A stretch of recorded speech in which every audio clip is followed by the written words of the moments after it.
it's stuck in my brain. But this is like the 12th, 13th session or so of Masterclass CFL. We're almost at our 75th mastermind. We're really close. I think we're at like 72 or something like that. But anyway, how many of you guys have been here before? Make some noise and raise your hands. How many of you guys is this your first time? Raise your hand. Can we give a giant round of applause to people joining us for the first time? Let's welcome them. Welcome. We hope you come back. And if you, by the way, speaking of coming back, I'll probably plug this 5 times, but if you want to pull your phones out right now and go to MasterclassCFL.com, you should see next month's link. And next month, you want to definitely take note of something that someone is going to screw up. You don't want it to be you. We will not be here next month. We will be inside of the Black Box Theater at, they call it Orlando Family Stage, which used to be called Orlando Rep Theater. So if you've ever been to Orlando Rep Theater down in the Princeton-ish area, downtown near all the other museums, that's where we'll be. So it's called now Orlando Family Stage, and they have a Black Box Theater, and I'll be transparent, only 100 spots fit in the Black Box Theater, so it's going to be tight, and because we're doing a global panel, and Aura's going to push it to all their global people, you're going to want to grab a spot now, because I guarantee you, when they send it to 24,000 agents, I only sent it to a few thousand of y'all, it's going to be really hard to get a seat. So you're going to want to grab your seat now, MasterclassCFL.com. We have 4 or 5 speakers. You'll see them come up, but they're basically all agents from other countries or that go to other countries to land business. So we've got, I think, 4 of them that immigrated here at different points in their life, and then one of them, and she's like straight up from here, but she travels to like international conventions to land international business, and she's going to talk about how she does it. They're going to talk about how they do it, but we're going to talk about how to sell globally to the world, to foreign investors, to people that are coming here from other countries and all that stuff. Does that sound cool? Okay, like 7 of y'all will think it's cool, so y'all 7 should be there. I'm just kidding anyway. Well, welcome everybody. If you don't know this, if this is your first time, we do this every single month. Orlando Real Producers is a magazine and a platform. We make a magazine about and for the top 500 real estate agents in Greater Orlando each and every single year. And we've done it for over 7 years now. And a few years back, we realized that aside from putting out the rankings in this magazine and hosting 4 private events, that it wasn't really fair to agents who were like, hey, how do we join your group? And we're like, you can't. And they're like, how do I get an invite? We're like, sell more. We didn't really think that was fair. So what we started to do was put the agents that sell in the top 500 on the stage to teach exactly what they're doing every single month. And here's the cool part. We are the only, in my opinion at least, I'm pretty sure it's true though, we are the only monthly educational event in Greater Orlando, probably only event in general, that has no ulterior motive, no political or board affiliation, no brokerage affiliation, nothing to sell you, and no ulterior, like I said, no ulterior agenda whatsoever. So we're not trying to recruit you for something. We're not trying to make you use us for a loan or a title. And we got great sponsors here that might be trying to, and they'd be awesome. But you usually don't pay to come here. If you pay to come here, it goes straight to charity. So like there's no ulterior motives or agendas. So there might be a lot of people doing panels these days in and around the area, but there's nobody bringing people from all different brokerages without an ulterior motive for you other than us. So can y'all give yourselves a round of applause for keeping this thing alive for, I don't know, 7 years-ish?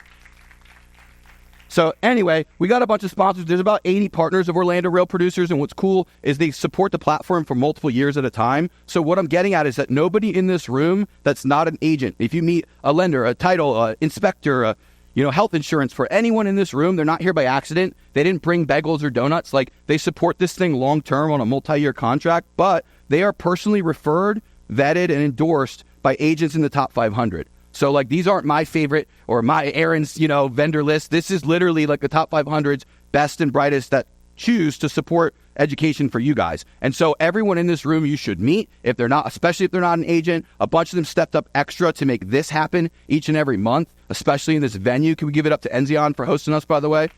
They don't have to be here that early. But anyway, these sponsors, they're all going to get a minute to just talk about who they are, what they do. It's not enough to tell them everything. So make sure you follow them, connect with them. They're worth knowing. And that's why they're here, because they believe in bringing this to you guys. Is that cool? Sponsors, let's come on down. Let's bring the whole row down. Rick, you come on down too, right? You might as well come on down since you're here. All right, here's how it's going to work. I'm going to explain this one time to everybody. If you hold the left button, your microphone will turn on, and it will have a red button. When you hit it again, it'll have a green button. That means you can talk. When it's red, it means you're muted. I would stay muted till it's your turn to talk. Whoever wants to kick it off, just kick it off. Let's go. Rick, you can go first if you want. Yeah, left button. Hit it. You're good. Okay, that should work. Look, guys, there were a lot of changes that happened last week, right? I'm sure that's the topic everybody wants to talk about at some point, NAR's changes. We've been in this business for a very long time. I represent Title Genius. I own Title Genius. I also happen to sell 1,000 homes a year as a realtor for 3 years. And we were using buyer agency agreements about 10, 12 years ago. We, starting the end of April, are doing 2 courses a week on how you're going to be able to beat this. We think it is a good thing if you are dedicated, are comfortable with sales. I think you're going to be able to conquer this over the next couple of years. I think you're going to be able to differentiate yourself from everybody else. And I think it's going to be a game changer. So if you're interested in learning how to beat this, we're actually flying in realtors from Eastern Washington. For those that don't know, there are 3 states in a union that did this before. And so that means we've got history, data, and facts on how to beat this. And so we're flying them in. We also have a couple top realtors that are from other markets coming to do this, but we're going to be teaching you buyer presentation stuff. We've got documents, paperwork you can use, as well as a presentation map. And so if you guys are interested in that, let us know. You can go to our website at TitleGenius.com and register there. Other than that, enjoy the event today, and I'll be on one of the panels so you get to hear us talk more. Rick, you want to go again for Penguin? Not really. We're good. All right. Well, let's give a 1, 2, 3 clap to Penguin Property Management, who's not here. Ready on the count of 3. 1, 2, 3. All right, Vic. Good morning. What a week. How you guys doing? Everything okay? Sky falling? You guys look good. That's most important. So it's been a crazy week, obviously. DeVore Design is here to support you guys, and we've got a promo code special for all of our Florida customers. This is a Florida-specific promo code that I want to give you guys. Have a feeling you guys are going to remember it very easily. Maybe even said it already this week. The promo code, what is it, Christy? FNAR. FNAR. The promo code, so go to DeVoreDesign.com. I'm Vic DeVore. I didn't even introduce myself. I'm just assuming everybody knows me. My name is Vic DeVore with DeVore Design. We do listing media, we do videos, we do home staging, but we have a promo code just for you guys, and you go, when you make your payment, use the promo code. Again, the F stands for Florida. That's my new motto. FNAR. FNAR. So go ahead and use that promo code if you're a valued customer. Thank you very much. If you haven't used us before, I hope that you do. And please use promo code. What is it? FNAR. Thank you, guys. Let's do a quick selfie here. Christy, get in here. And let's hear a round of applause for Aaron for pulling us all together on such a crazy week. Thank you, guys. All right, let's keep it going. Steve. Good morning, everyone. My name is Steve Bell. I am a partner with Harding Bell International. We are the best lender, the best title company, the best home staging, photo, insurance. No, just kidding. We are a full-service CPA firm. All the other things I just mentioned, people think we do and think I do. I'm not a realtor either. So we are a full-service CPA firm. Does anybody know what a CPA is? Because there's people who don't know what that is. Certified Public Accounting. So we do tax. Is it tax season, everyone? Yes, it is. So anyways, we specialize and work with you guys, with your clients, self-employed, S-Corp, that kind of stuff. So happy to help you out. We're excited to be here. This is an exciting panel. Looking forward to everybody on the panel today. It should be really good. Thank you for being here. Thank you for supporting this platform. We also offer free consultations. So if you guys want to reach out, if you don't have an accountant, you can't reach them because they're in the midst of tax season. We have a full staff of 50 plus, soon to be 6 locations. So super excited about that. Thank you guys. Have a great day. Good morning. Is this thing on? Yes. Okay. I wish I had to tell you guys that we had a promo code for home insurance, but unfortunately we do not. So we'll keep the promo codes to Vic. I'm sure a lot of you are probably wondering who I am. My name is Megan Moore. I am with Assured Partners Insurance. Many of you know Monica Santiago, my partner. Unfortunately, she couldn't be here this morning. But we are a full personal lines, home insurance, auto insurance, flood, whatever you need, we will bring it to you and get your clients to the closing table on time, no insurance hurdles. When we hit those hurdles, we will go through them with you and make sure that you do make it to closing. But I am here. If you guys haven't met me, please come up to me, introduce yourself. I would love to connect with you. And thank you guys for coming.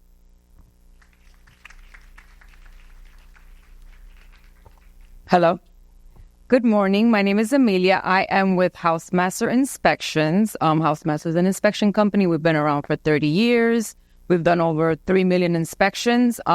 We do have a promo code. I do not have the code, but you will get an email if you registered at the front with the promo code.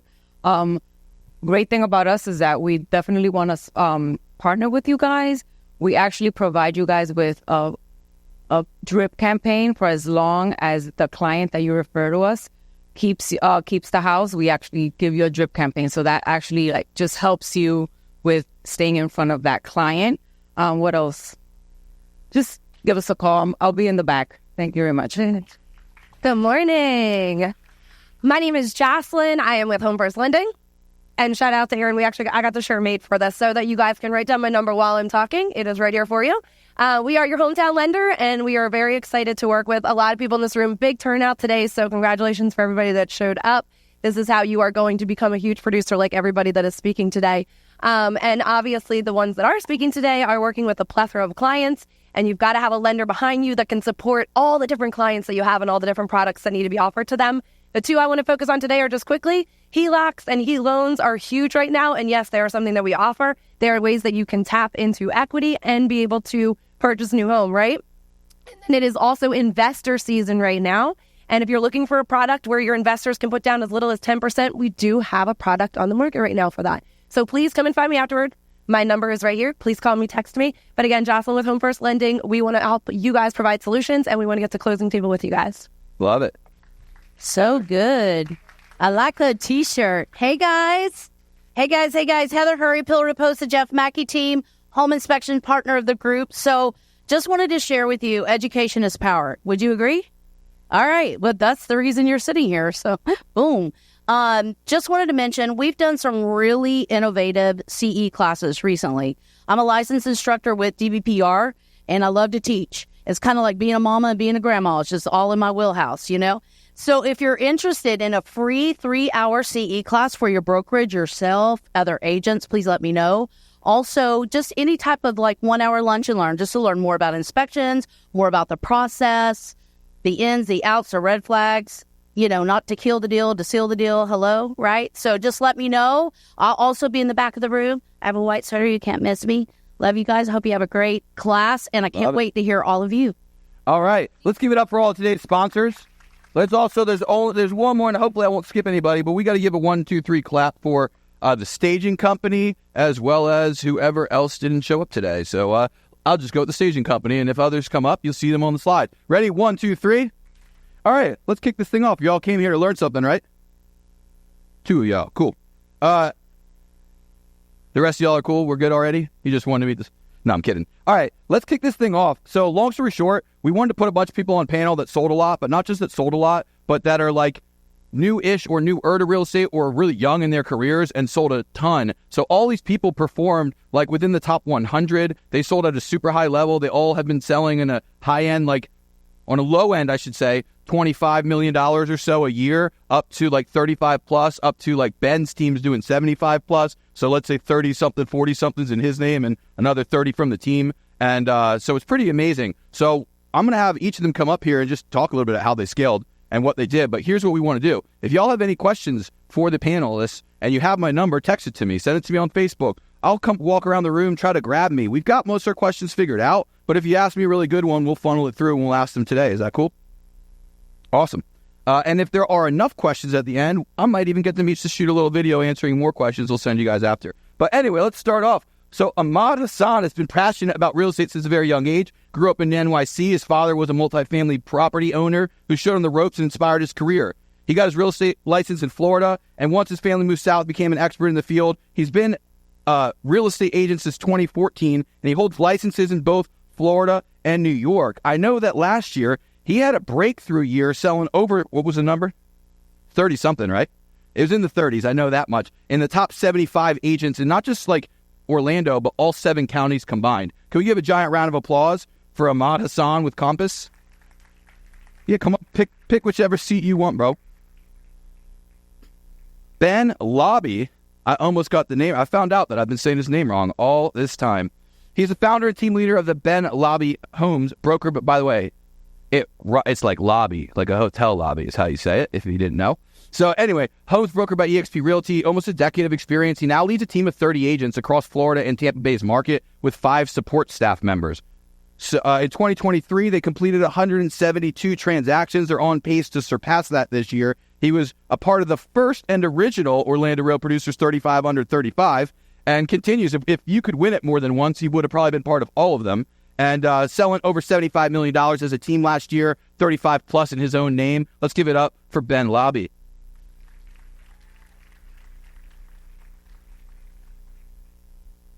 Meet Corinne. I got to let her come up and represent for the ladies. So, meet Corinne. Corinne, I don't even know how to say your last name properly. Can you say it for everybody here? Defillipis. If you didn't know, that's how she says it.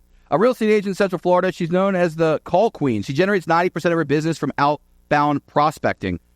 She got a really long bio, but here's what I'm going to skip a lot of it and just tell you that she sits with an average of 20 active listings. And over the last 3 years, Corinne, how much have you sold in the last just 3 years alone? $60 million. So she's doing 20 mil plus every single year. Let's give it up for Corinne. And last but certainly not least, he's definitely not a stranger to the Real Producers platform. Used to be an advertiser of ours and moved into real estate, which I think is pretty freaking awesome. But I'm pretty sure he was at the first ever masterclass, but he's probably like 17 years old at the time. Actually, probably wasn't there. He's probably at school. Self-made entrepreneur Joseph Sipp consistently surpasses unprecedented milestones, such as being ranked in the top 1% of agents in Greater Orlando. He's got an awesome bio, but let's just put it this way. Joseph sold over $30 million as well last year. He runs a team. They're crushing it. He's been killing it since the second he flipped from doing staging. His company he had an exit. He sold his company to the staging company. So if you didn't know, the staging company is formerly Systematic Home Staging. He was the owner of Systematic Home Staging, built the thing as a 17-year-old in high school to a multi-six-figure business, and parlayed that into a real estate career and basically crushed it like from day one right out the gate. So let's give it up for Joseph Sipp. All right. So I would ask, usually I always ask how you got started in real estate, but honestly, I feel like most of y'all, we kind of either know or it's not going to be as important as what it looks like now. So let's start with this. I want to hear about what your business model, team structure, like what does the business look like today? Is it a team? Is it solo? What does that look like? What are you guys selling? So if I didn't get the units or the volume or any of that correct, you can correct me. And also why? So if you are a team, tell us why you're a team. If you're on someone's team, tell us why. Give us a little overview of like how your business looks, why it looks like that, and metrics of what you're doing today. I'll start with you, Joseph. You want me to start on this side? Hit the left button until it turns green, and eventually it'll work. Hello. Oh, there we go. Yeah. Also, real quick, reminder for the panelists, there are people on Zoom, so even when they can hear you in here, if you're not talking right into the mic, then they're not going to be able to hear you. So do everyone a favor and talk straight into it like you're trying to eat it, and my guys will fix it if you're too loud or not, but they can't fix it if you hold it really far. Perfect. So I'm Joseph Sipp. I'm with Keller Williams Winter Park. Got into real estate 3 years ago. Started a team. We grew the team very quickly to about 14 agents, and then I kind of pivoted, and I was like, that's not really what I want to do because I like being in front of people, meeting people. So we've really curated the team to 6 agents. We have 3 support staff, marketing, listing manager, and a client care coordinator. Last year, we did around $35 million in 75 transactions. It's myself, and then I have 3 agents that work on the team currently. So that's a little overview of us. That was a perfect answer. Thank you. Corinne? Am I on? Okay. So I started real estate. I was actually in insurance previously, and that's kind of where I grew my love for being on the phones and generating business through the phone. So I am solo agent, don't have a team, was on a team, and now I actually have been growing a team of more of me, essentially. So I have a BA now. I have 2 ISAs helping me with calls. I'm putting systems in place. So I have not strayed away from the phones. So for those of you who are here today wanting to learn how to grow your business more from being on the phones, I'm super excited to share with you today. But yeah, it's just been me, myself, and I'm definitely looking forward to growing a team in the future and pouring into agents and helping them grow and change lives. So this is my 5th year in real estate. I like to compare real estate to high school, where your freshman year, sophomore year, junior year, senior year. So I don't kind of know where I'm at right now, but we're growing, we're building. And even though there's a lot of changes, I'm super excited for everyone who showed up today because you guys are going to learn and we are all going to be okay and we are going to grow from this. This is going to be a monumental thing that's happened to us this year. Love it. I got to ask, who'd you get your start in insurance with? I have to make a joke for it. So I used to work for Full Circle Insurance with Rick Nair. And here we are going to be speaking on stage together today. So I don't know how full circle enough that can get besides being here. I just had to point that out because I thought it was ironic. All right. Ben, talk about your structure and why you do it and what it looks like.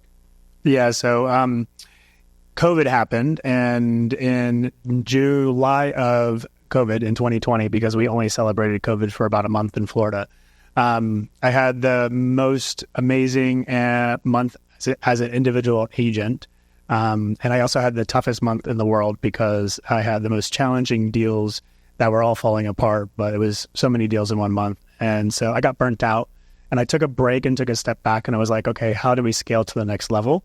Talked to some of my mentors, and the direction that I got from everyone was starting to build a team. And so then I laid the groundwork to building of the team, and we launched the team in November 2020. And so the last 3 years have been transitioning from an individual agent to a team leader, managing people, building those kinds of systems, expanding to multiple markets, and that growth structure, which kind of exploded. So it was all fiery growth for the first 2 years, and now we're kind of pruning and refining and fixing our systems and staging up for the next ramp up over the next 2 years. Love it. Ahmad, go ahead. If you can get it green. It'll eventually turn green, right? Left button. Hit it one more time. Yeah, there you go. Oh, just tap it. Good. What was the question? I got you. The question is, tell us about your structure, your business structure today, what it looks like, why you chose that structure, and give us some idea of the metrics of what's going on now. Interesting enough, I have a deal with Ben on the table right now.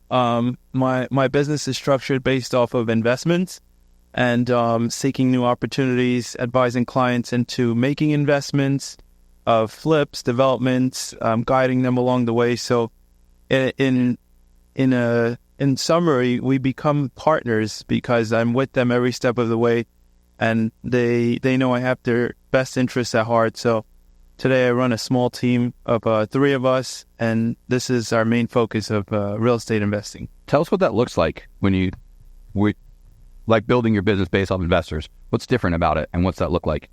What's different about it is that you really need to know your product. You need to know what's on the MLS every morning, evening, afternoon. You need to know what's an opportunity in which markets, what customers are buying and what's causing them to sit. You need to know about construction and different aspects on how to advise them past purchasing the house, and also how to exit the deal with accurate numbers. Where do you learn about that kind of stuff? Just by doing it. I mean, I got started, my first property, I bought in the auction, sight unseen, and all cash, and it was crazy. I didn't know if it was going to work, but it worked. And then during college, I wanted to get a little bit more risky, so I bought some in the foreclosure auction and didn't get to see them, and I took the risk. So I learned it with my own resources, and then I started to help others. Love it. All right. I'm going to go down the line a little bit and talk about, because you kind of already answered what my second question was going to be, so I'll go to Ben. Talk about your number one lead gen, like where do most of your leads in your business come from now? What's the top strategy that you guys focus on? So we have 3 different pillars in our lead business. One is focusing on our agents' sphere of influence and helping them grow their sphere of influence. So that's through strategies that we implement to help automate their marketing to their sphere, because not a lot of agents are necessarily keeping up with their sphere of influence or actively growing it. So we teach toward that, and we focus on that within our team. So that's one pillar.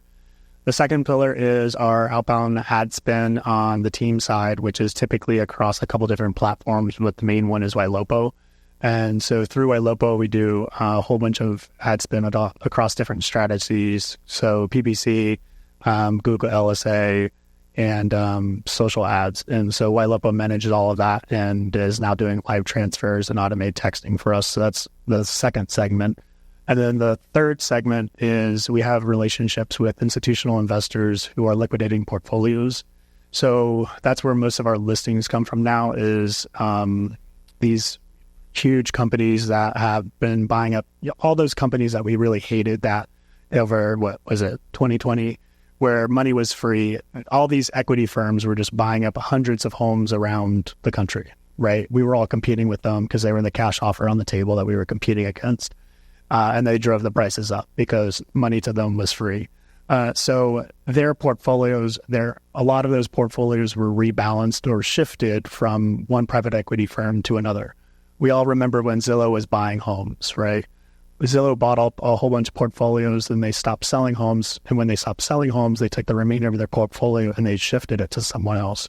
So those new private equity firms or property management companies who have hundreds and thousands of properties around the country are taking these portfolios and piecemealing them out and deciding which of the properties they need to sell and liquidate off their balance sheet or which ones they're going to keep.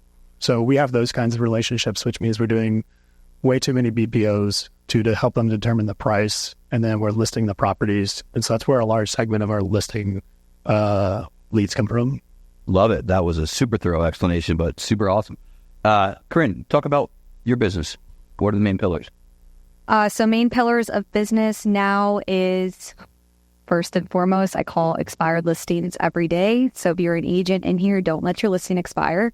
I am focusing a lot on my sphere of influence now because I did start predominantly as a buyer's agent. So when you were working with buyers your first 3 years, those buyers are now looking to sell. So I'm constantly pouring into people who don't know me yet, who then become people that I do know that I can then transact in the future. And with cold calling and with working with expireds, I'm getting exposure to sellers. And what I love about sellers is most sellers own multiple properties, right? So we want to think smarter, not harder. So I'm working with a lot of builders. I'm working with one builder right now that builds 1,000 homes a year. I'm working with other spec home builders. I'm working with custom builders because my goal, again, work smarter, not harder. If I have 100 good clients that are wanting to sell between 5 to 10 properties a year, I'd rather focus on that than trying to chase down 500 different people a year. So I have not strayed away from that. That's something that I do all day, every day. And then when I actually started real estate, I did a lot of open houses. And with those open houses brought buyers that are now in the process of selling. Love it. Joseph. So we do a lot of in-person lead gen. Last year, I think we did almost 36 events. Corporate partnerships are a big thing of what we focus on.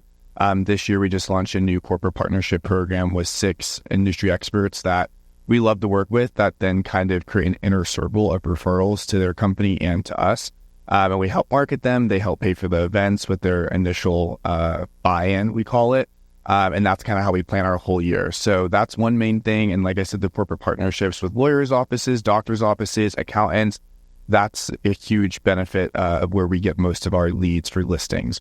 And then I love door knocking, and I love golden letters, we call them. Last year, I think we had our 11th listing in one of our farms just from a piece of paper that we mailed them. So when we get a listing, we send a letter, introducing ourselves. We're your neighborhood expert. And then throughout that transaction of that house, we're constantly following up with them via mail.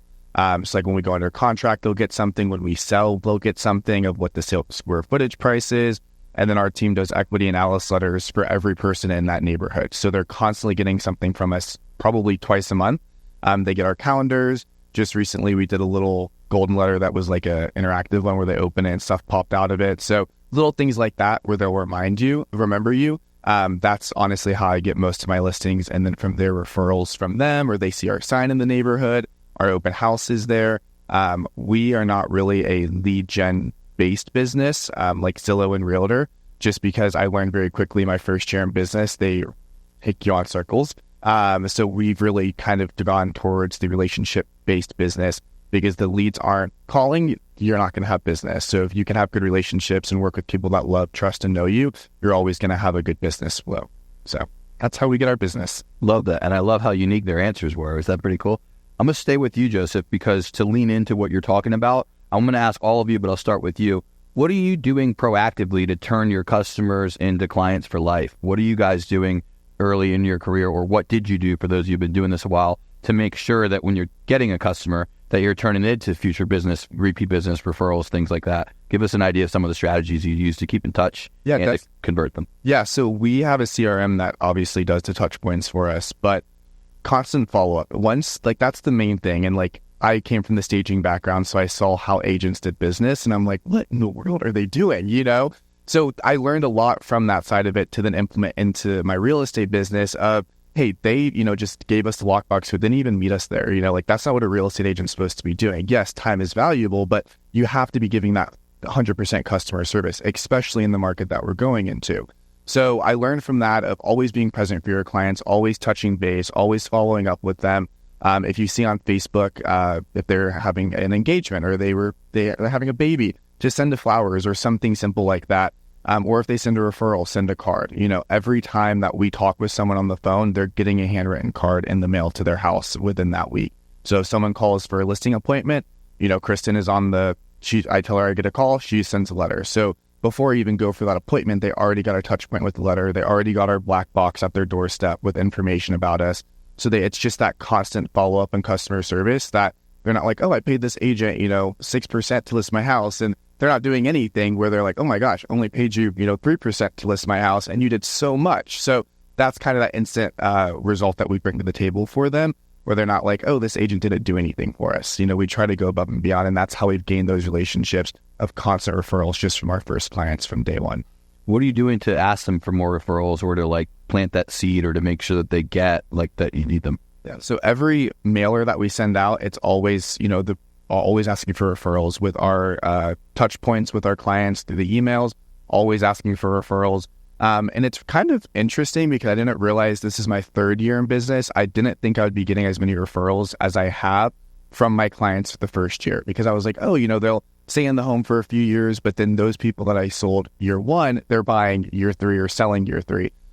So that's really how I get my referrals, is just from the people that I've worked with and the service that we provided. And I always let them know. I'm never scared to ask for business, because if they were a small business, they would be doing the same thing. Love it. Corinne, talk about how you're proactively turning customers into clients for life.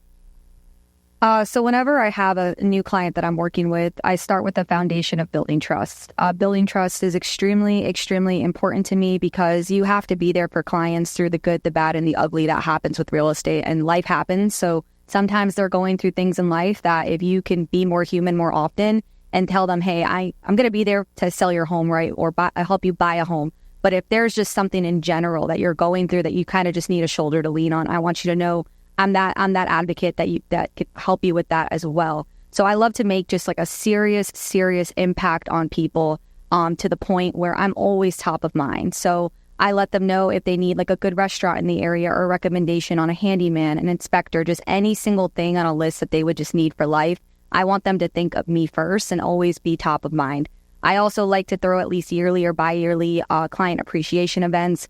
My clients and I are constantly making plans to go to dinner, just doing things that are like family members and friends. They no longer are a client to me. I do also add all my clients on social media, because obviously we are busy, working with new clients every single day. So it's really, really hard to stay on top of every single person. So at least if they get to see you, your successes, and you can share with their successes through social media, that's another amazing platform.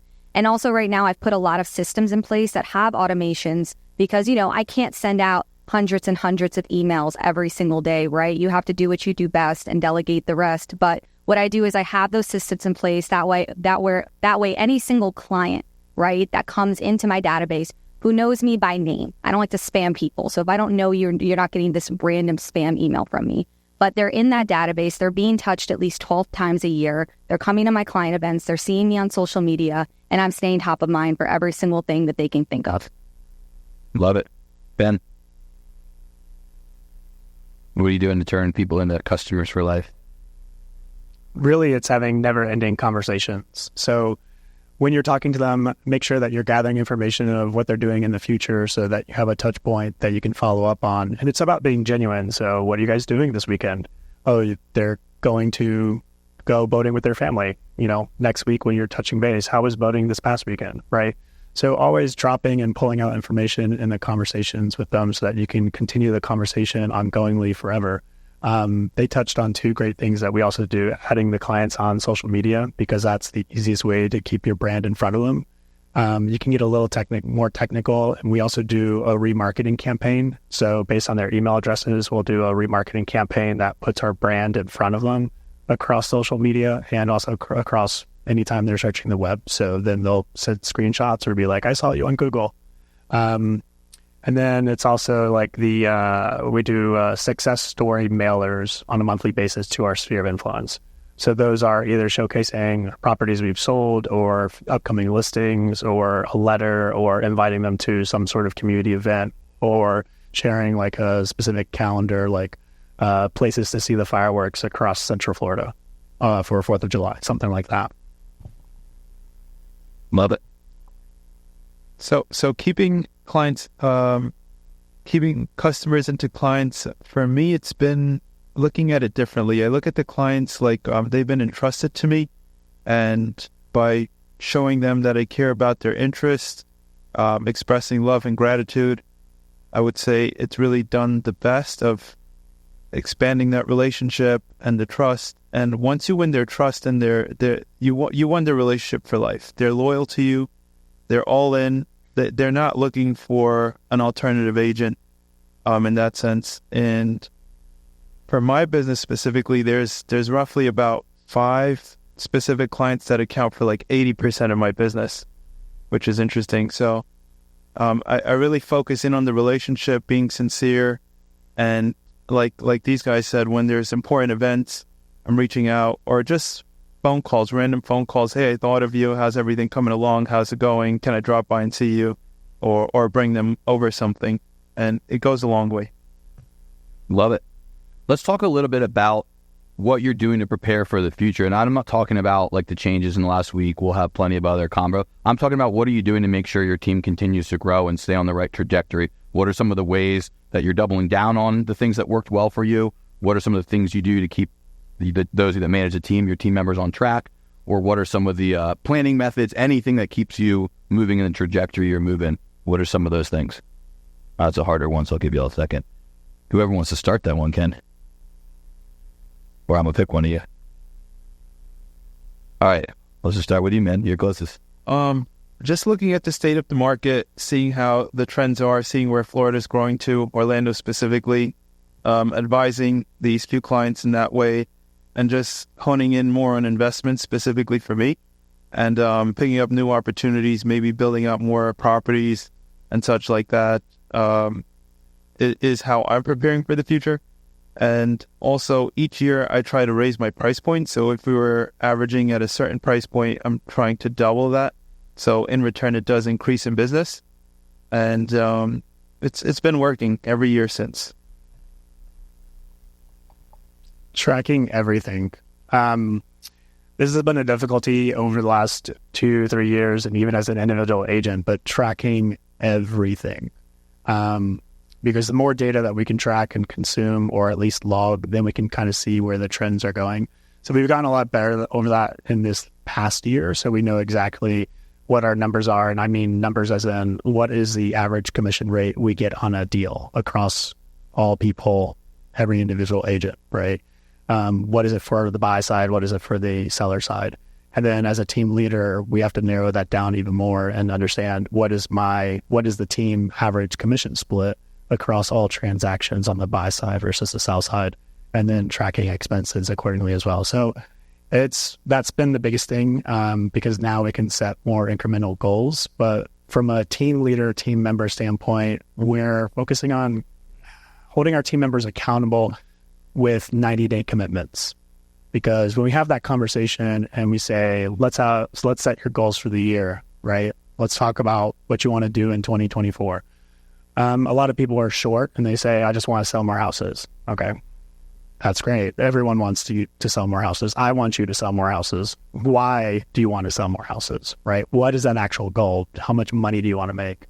And that used to be a goal planning session where it would be like, how much money do you want to make? You want to make 100,000, 200,000? I can tell you exactly what you need to do to get there. But that's still not the main driver. The number's not. So we've changed our strategy even more.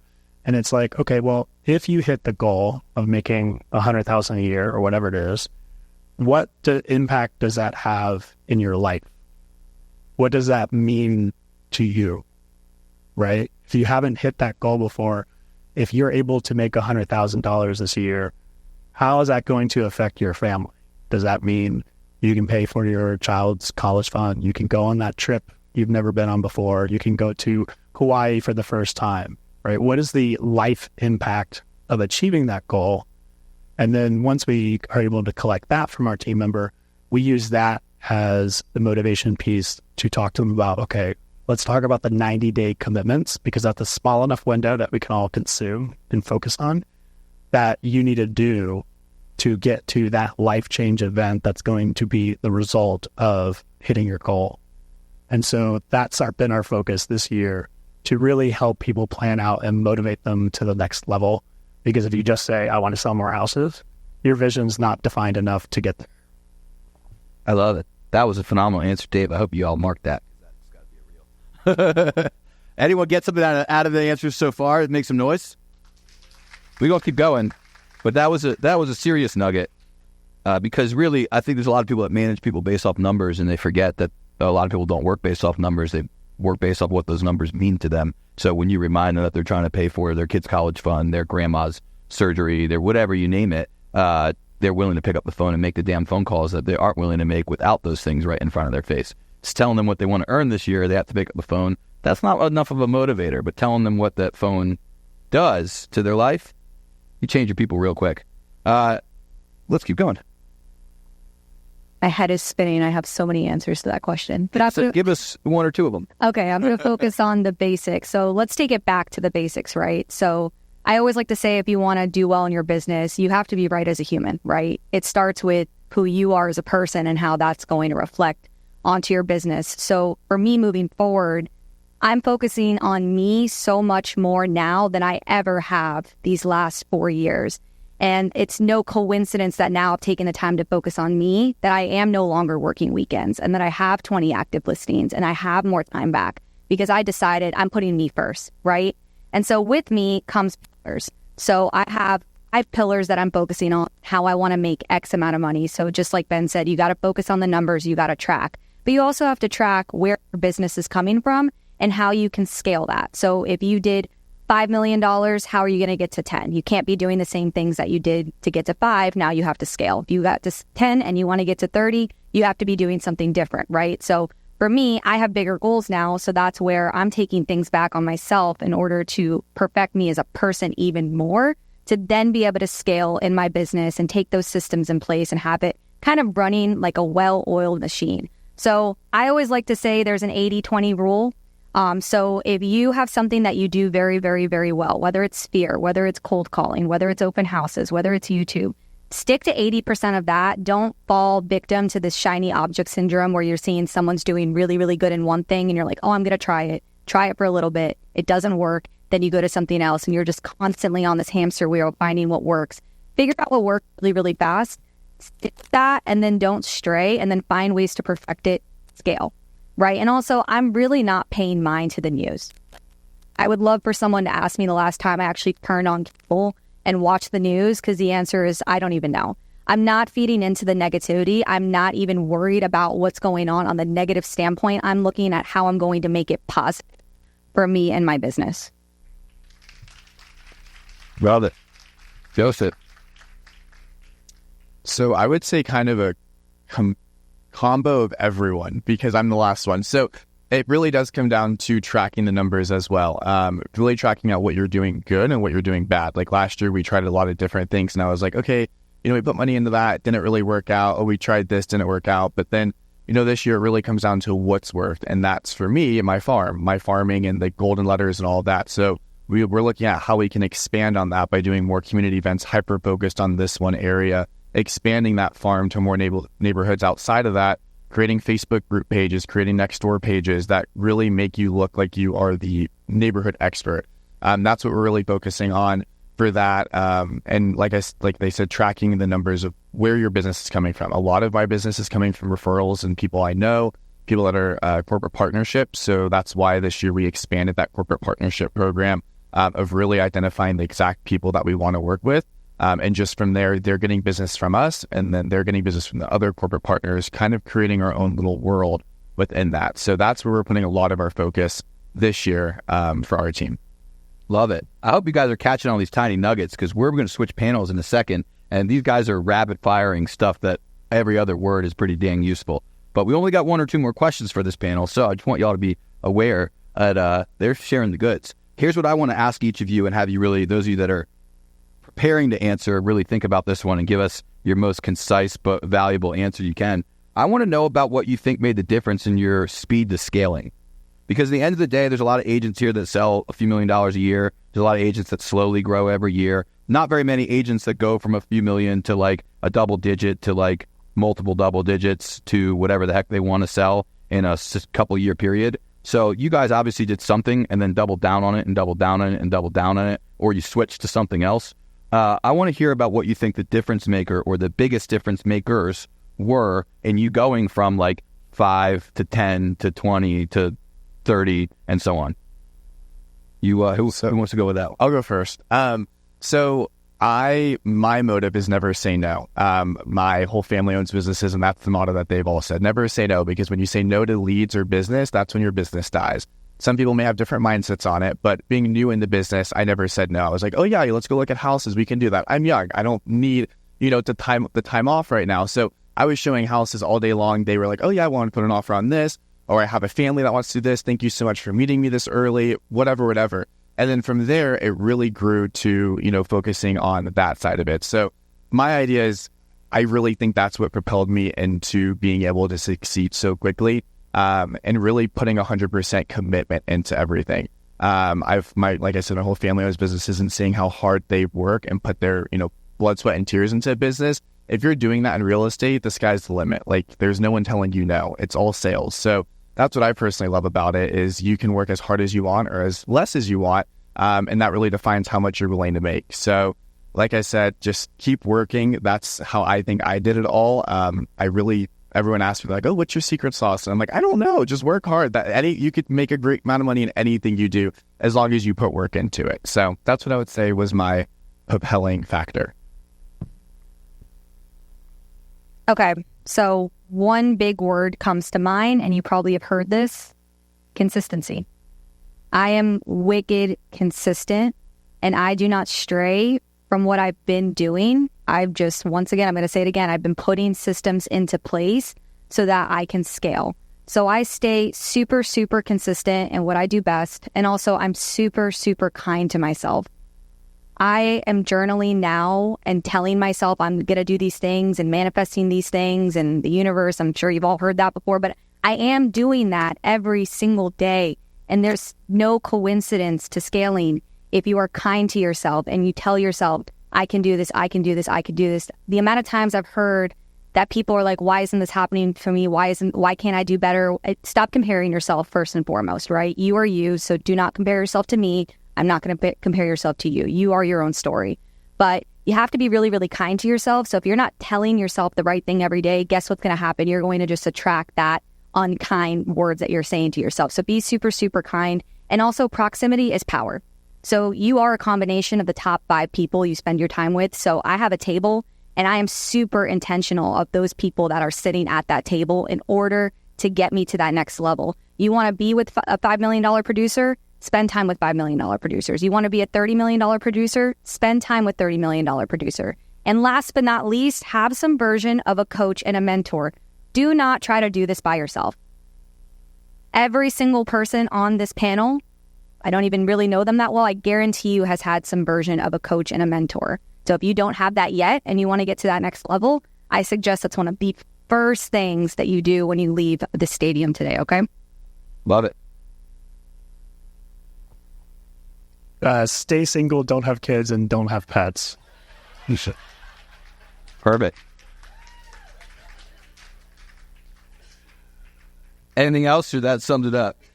I mean, it definitely helped, but at least when I was an individual agent. So all kidding aside, ask yourself, like, what's stopping you from scaling now, right? What is stopping you from scaling now? And we've touched on it a couple times, like, what you need to do to go from 1 million to 5 million is different than from 5 million to 10 million, which is different from 10 million to 15, and so on and so forth, right? The strategies just are completely different as you grow your business.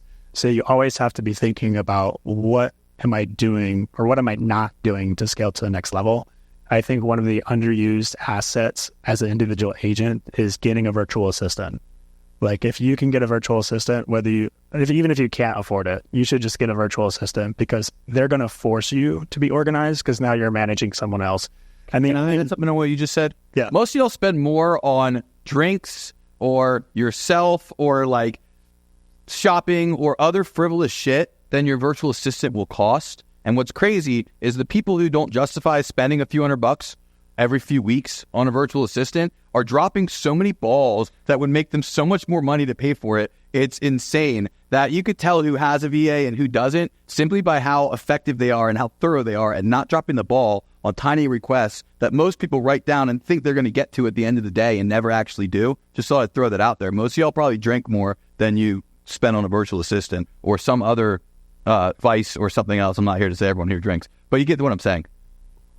Absolutely. And they'll make you scale. They'll force you to be organized because they'll be asking you for stuff to do. And so you'll have to get organized and tell them what to do. Or if you're not organized and you get an organized one, they'll help you get organized. So definitely a virtual assistant. Love it.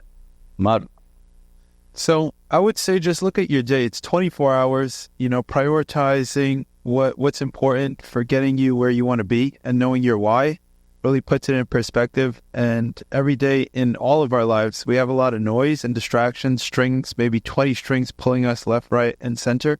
So knowing where you want to go, how you want to get there, and what's going to take you there really helps that. Prioritizing and tackling these things, having a goals list really helps me. And just reevaluating yourself and what makes you happy, because there are certain times where there's highs and lows, and when you're low, you don't perform as good, and when you're high, you're really hitting it out of the park. So these are things just to really hone in and focus in and on it or yourself and keep pushing. Love it. Let's give it up for the panelists so far. I've got another question for this panel, but before I do, I want to give a couple quick shout-outs we didn't get to do. We're going to give a 1, 2, 3 clap in a second to the three of the sponsors that aren't here today. Miracle Movers, Shea Walker Photo, and I forget who else I was going to say. Oh, the home team at Movement Mortgage, and also our supporting sponsors, Unique Title and CFBI. They are probably both here. I see them in the audience. Let's give them a 1, 2, 3. All right. Last question and by the way, one other plug. If you pull your phones out right now and you haven't already done it, everyone pull your phone out and just hold it up real quick. Hold it up like this. I can see you got it. Sweet. Y'all have your phones. So take that phone and type in MasterclassCFL.com. Because right now the tickets are free for next month, but we've already sold about 70 of them before I walked in the door today. So I'm going to guess that with 100 of you or so in here, there's not many more free tickets left. And those of you that get charged $10 for charity, it's your fault for getting taxed for charity because you could have signed up right now for free. And we don't take attendance. So I find it very strange that people don't just grab their free ticket and let us worry about the fact that the percentage might change and who shows up. So anyway, next month's session is what day? Who wants to yell it out? April what? April 18th. And it is where? Orlando Family Stage in their Black Box Theater, which should be pretty dope because there'll be like a whole bunch of people sitting like around the panel, which hopefully that'll look cool or feel cool if you're a panelist. Sorry if that's intimidating, but it's happening. So anyway, grab your phone, make sure you register. I got one more question for the panelists. Then we got our second panel about to come up and share a few nuggets with you guys. But here's what I want to ask. I want you guys to think about either. You get to pick which question you want to answer. I want to either hear the biggest mistake you've made in real estate, or I want to hear about the best decision you've ever made to that grew your business. So either the biggest mistake you've made or the thing you've done that's grown your business the most that you would recommend to people. Who wants to kick us off? I'll go. Let's do it. So I remember I was in university, USF, and I really wanted to get an investment. I wanted to get an investment, and I remember just seeing other people do it. So I figure I can do it. I would put money into the foreclosure auction, and I had a list. I prepared this list for like 2 weeks and 20 properties. The first one came up. It wasn't on the list. I didn't realize it. I just finished English class, went out into the courtyard and bid on this first property. I was the first bidder and I was the only bidder. And that was alarming. So I won the bid in class in Tampa, freaking out. And you have 24 hours to pay the rest of the funds. And I was ready to come home. So I was freaking out, panicking. Ends up being a whole horror story where the guy contested it. 6 months later, he's still in the property.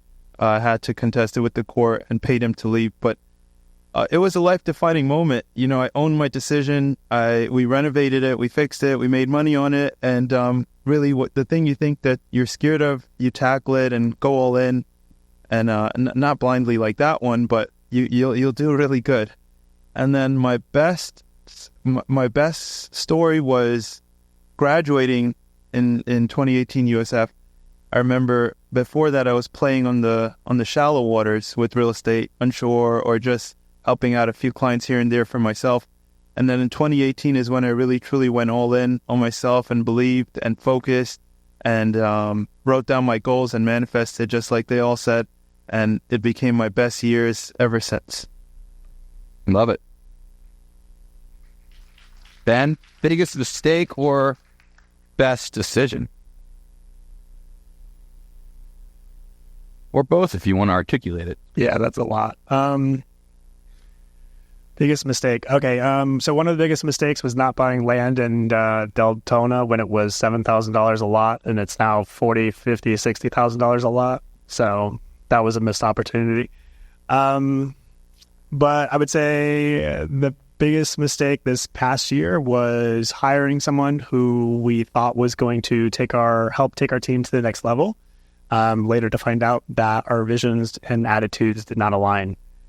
So letting them go and going through that process of offboarding them was the best decision we made last year as well. So it was a twofer, but managing people is a lot harder than it seems sometimes, especially if you haven't done it before, if you haven't hired someone before, highly recommend doing it. And also make sure you do your due diligence when you hire. Love it.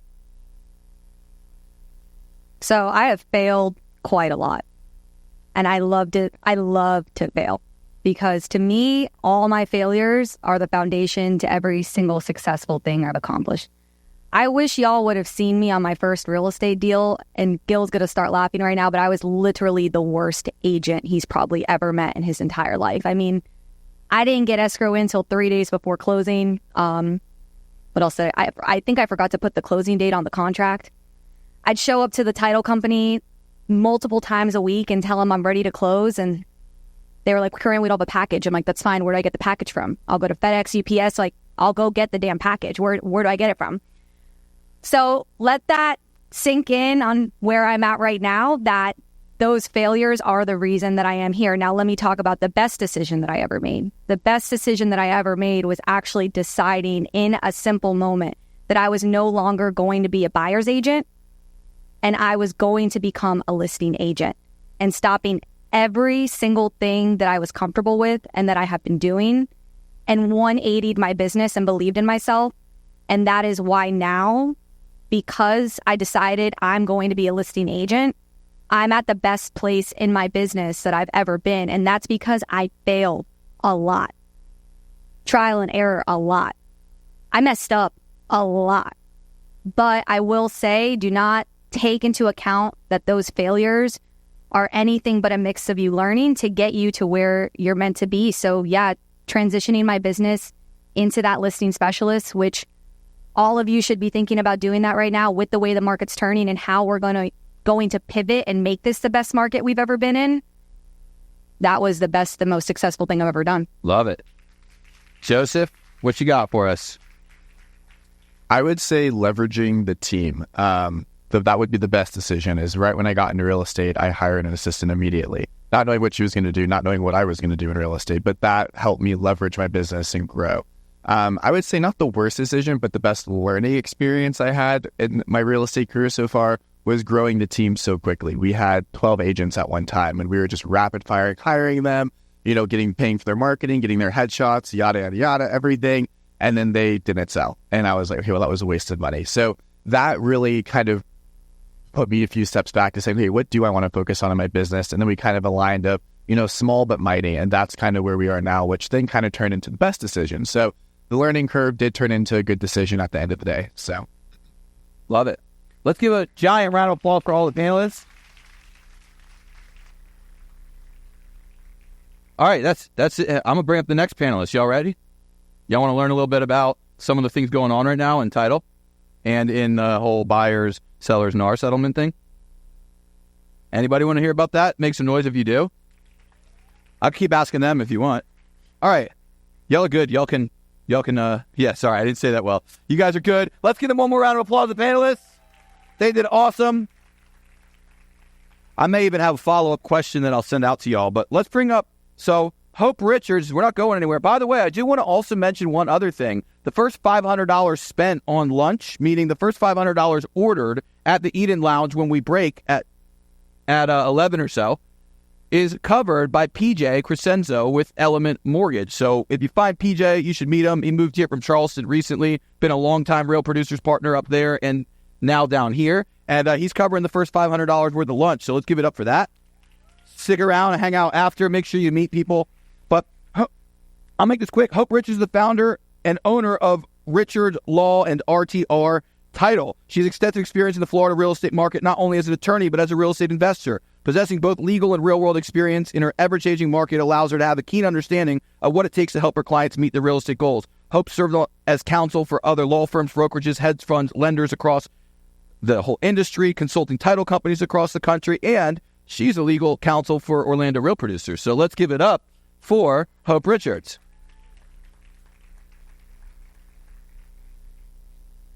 Yep, there's three. So you can take whichever chair you want, though. Next up, Rick Nair.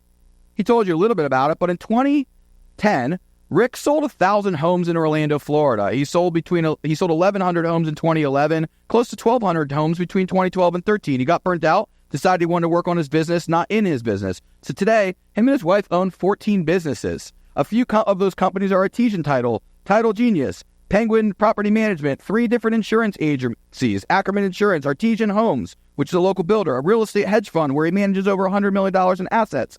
And through his businesses, he's been able to grow his network with top 100 realtors across the country and is blessed to speak at a lot of events across the country in all sorts of interesting places. Not how he wrote this in his bio, but he is constantly speaking in places I'm always surprised by and impressed by. Through the knowledge, I wanted to first pick Rick's brain on the recent events that occurred with NAR. And so even though Rick owns title companies, we were going to have a title talk. I'm going to let him talk about some of the things that NAR's booking him to talk about because y'all are probably interested in it. Let's give it up for Rick Nair.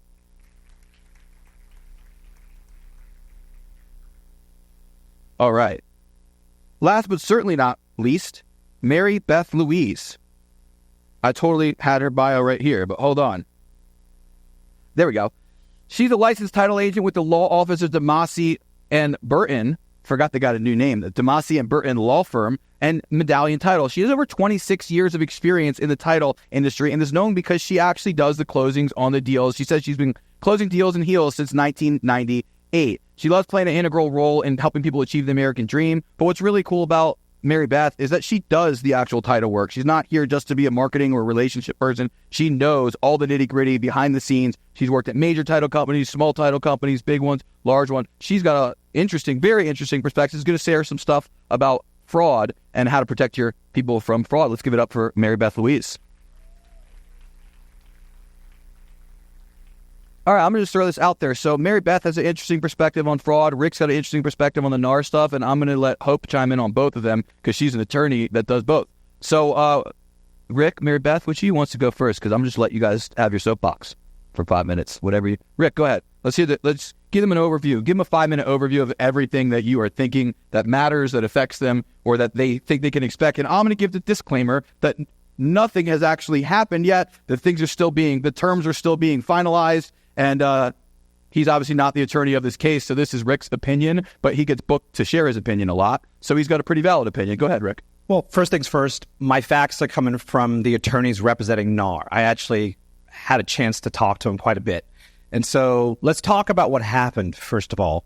Well, before that, I want to let everybody know I think this is not going to be a big deal long term, okay? So for those of you freaking out, if you are someone that is dedicating your career to this, and you're comfortable with sales, you're going to be fine. In fact, I think you're going to excel. I think you're going to do better than before. That's the first fact. Okay, so get that fear out of your head.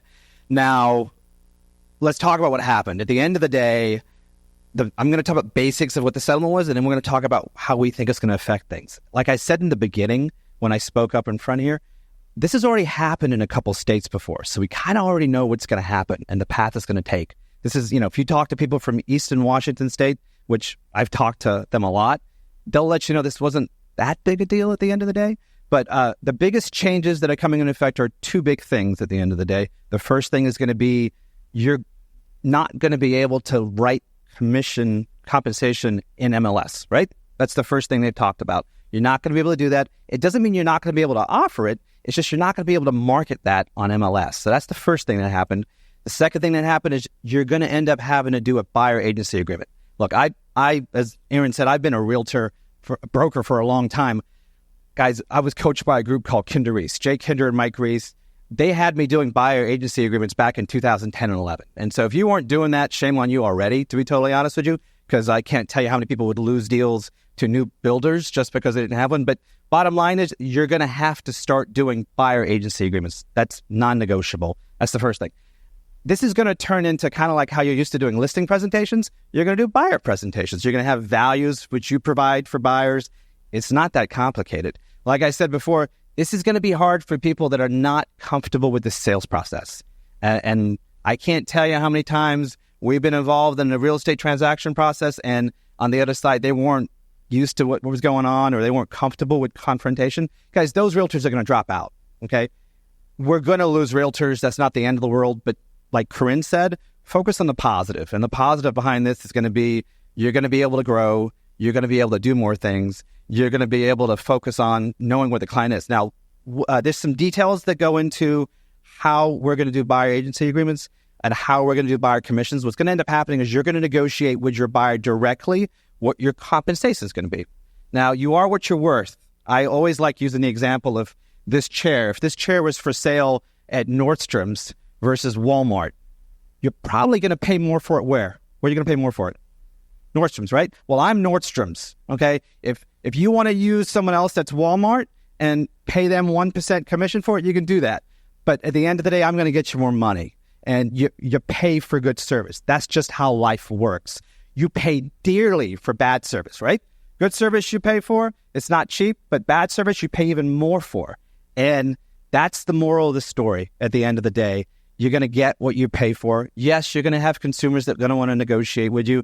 That just is what it is, guys. That's always been there. It's just people probably weren't as comfortable doing it. They just assume the norm. The bottom line is if you're moving to an area and you don't know an area, you're going to have to use a realtor because at the end of the day, you don't want to make mistakes. If you're a first-time home buyer, you're going to have to use a realtor because you don't know what the rules are. You don't know what you can negotiate on and what you can't negotiate on. And if it's a tight market, guess what? Good luck not using a realtor. You're probably going to have to use the listing agent, right? Let's be real. If it's a tight market, how did you win deals if you were a buyer back in 2020 and 2021? You went to the listing agent and let him double end it. Let's be real. That's what happened, okay?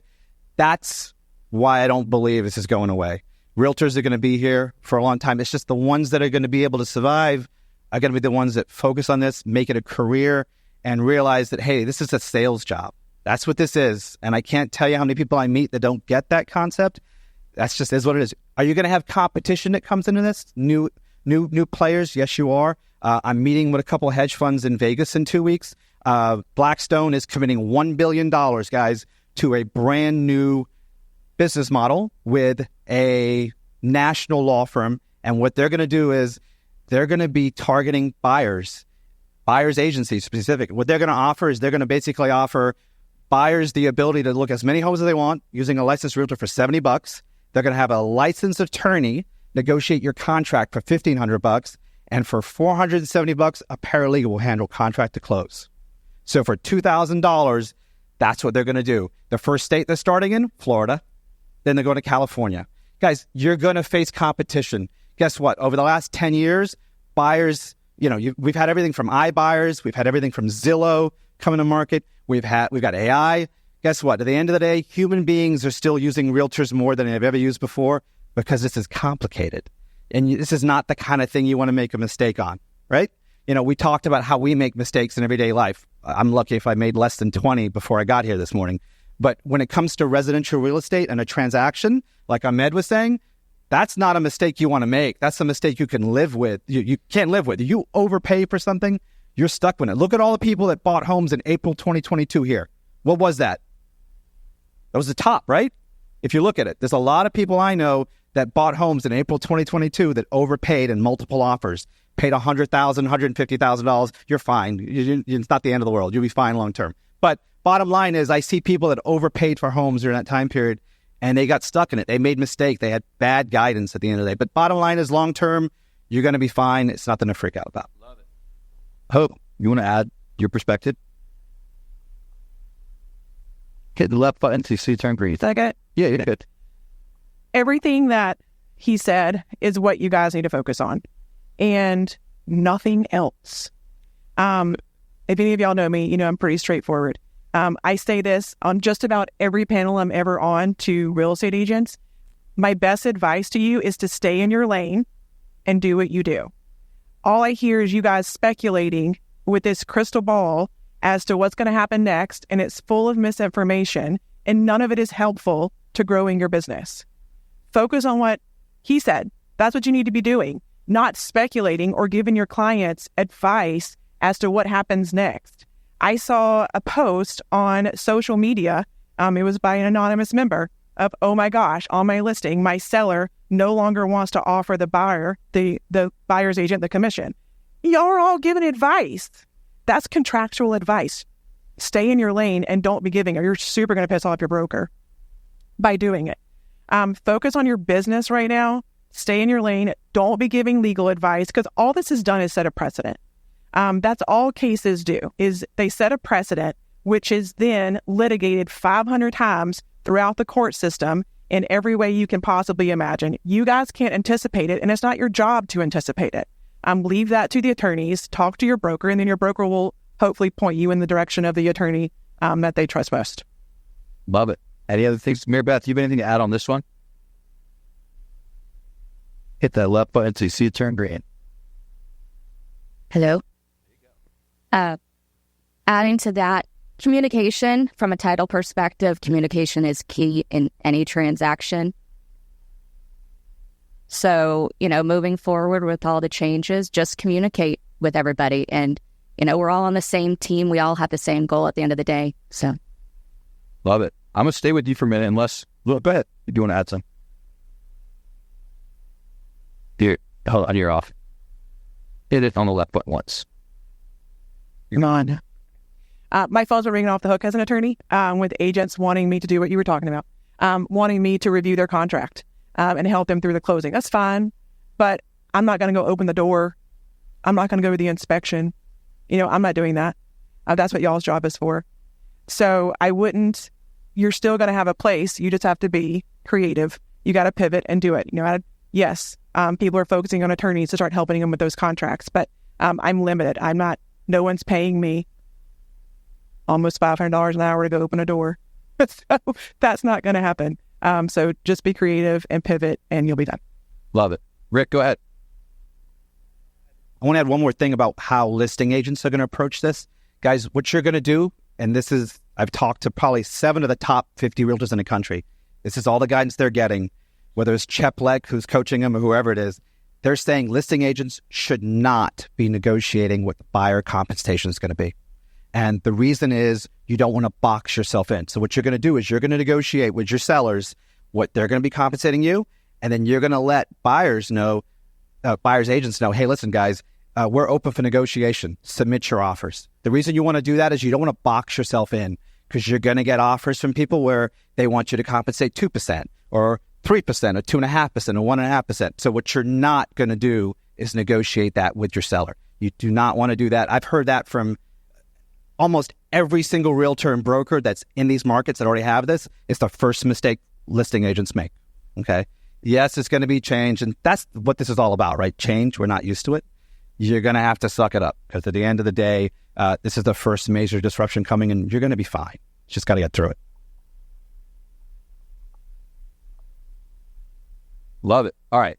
Sorry. Let's go to Mary Beth. Tell them about what they need to know that's happening these days. Protect their customers from fraud. Give them a little bit of idea of what you've been seeing lately, what you're telling agents to do, what they need to know, like what affects them. Obviously, they don't do the title, but what are the things that really matter that you need to hear about, know about, and then I'll get the other two's perspectives only. Well, what I'm really seeing, you all know about wire fraud, so I'm going to kind of breeze over that. But What I've really seen a lot of lately is stories of property fraud. Happens a lot post-closing. I actually had a client the other day. I closed on her vacant land back in 2022. And I got a random call from a realtor. And it was odd because she's like, I'm calling because I'm calling on a client that he closed in 2022. He reached out to me. He wants to sell his property, but I'm getting all these red flags because he doesn't want to meet with me. He doesn't want to go on Zoom. He's telling me he's out of town. So I'm just trying to gain some information. So I'm kind of freaked out, like, really, how much information can I give you? You're not even a party to the transaction. So I listened to her and I said, well, tell me this. I can answer a question. Tell me what email address he gave you. So she gave me his email address, and basically the person she was talking to gave the owner's name at gmail.com. It was not the same email address as my client. So I said, okay, let me do this. Let me reach out to the client. Let them know that you have reached out to me. There's somebody that's trying to list their property and see if they're listing it. And then I'll give them the option where, I'll just go back to that realtor, or I will, connect the two of you together. She said, great. So I reached out to the client from 2022 who happened to be a realtor. So I'll go back a little bit. The property that she purchased was a vacant piece of land. It was in Geneva, Florida. She lives in Jacksonville. So it was, unoccupied. Nobody was there. Nobody was really checking on it. So I called her. I said, hey, are you selling your property? She's like, I can't really talk right now. Email me. So I emailed her, told her everything that was going on. She's like, we are absolutely not selling our property. We did not reach out to this realtor. Oh my goodness, what do I do? And I said, okay, well, it's in Seminole County.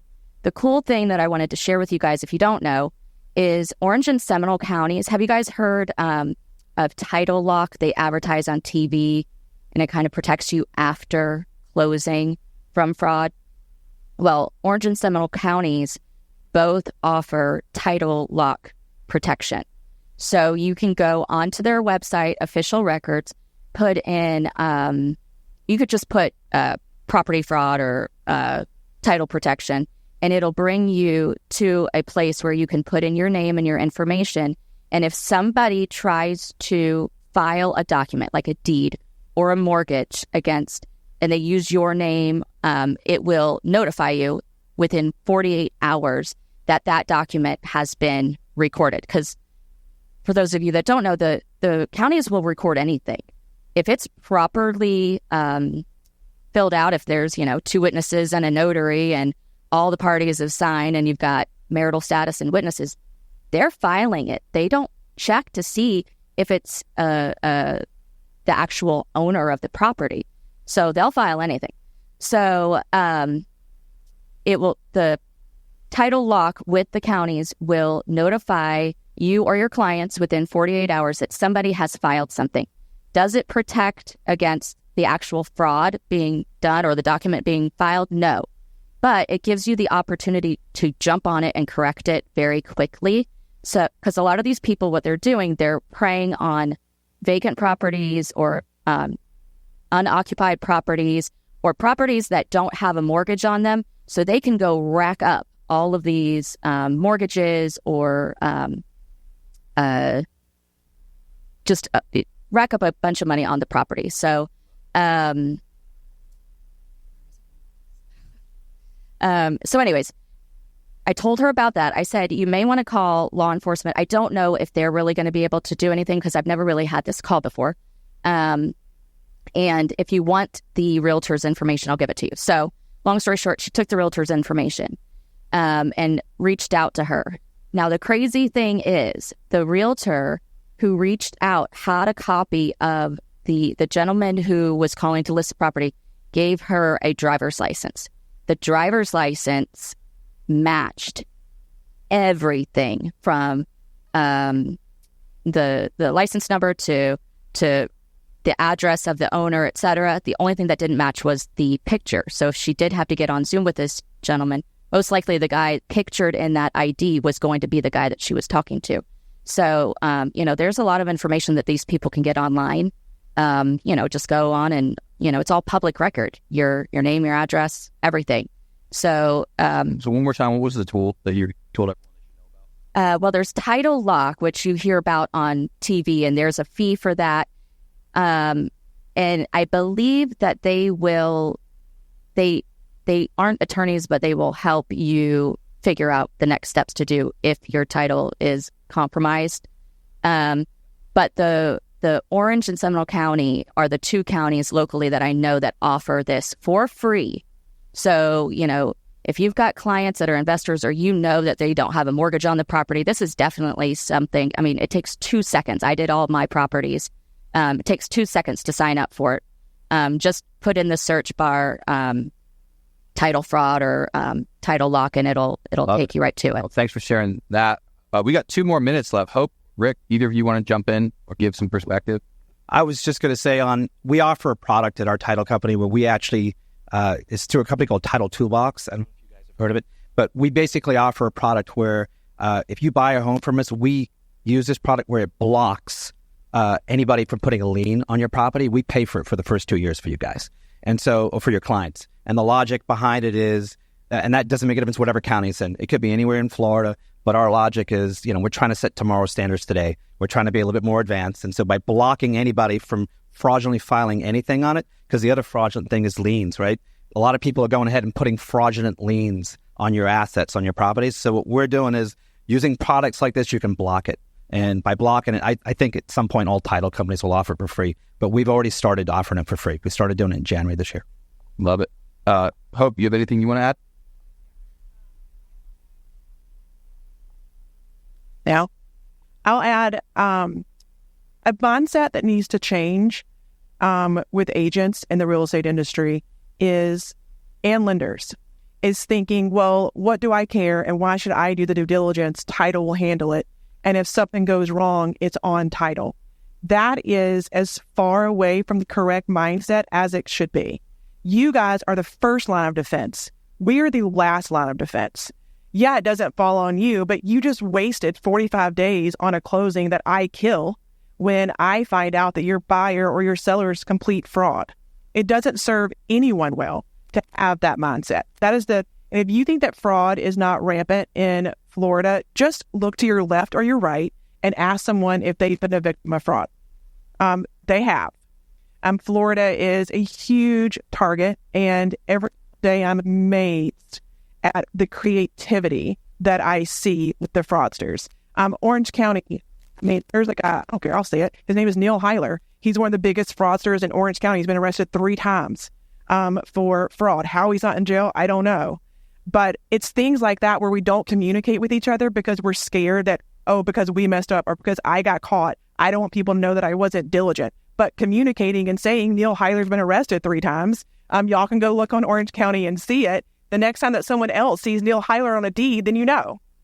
So you should just consider yourselves the first line of defense, including lenders. You should also, and consider title the last. And if we work together more, it won't be as prevalent. Love it. Let's give the panelists a round of applause. Don't forget, first $500 ordered in a second is on PJ. PJ, make sure raise your hand real quick, PJ.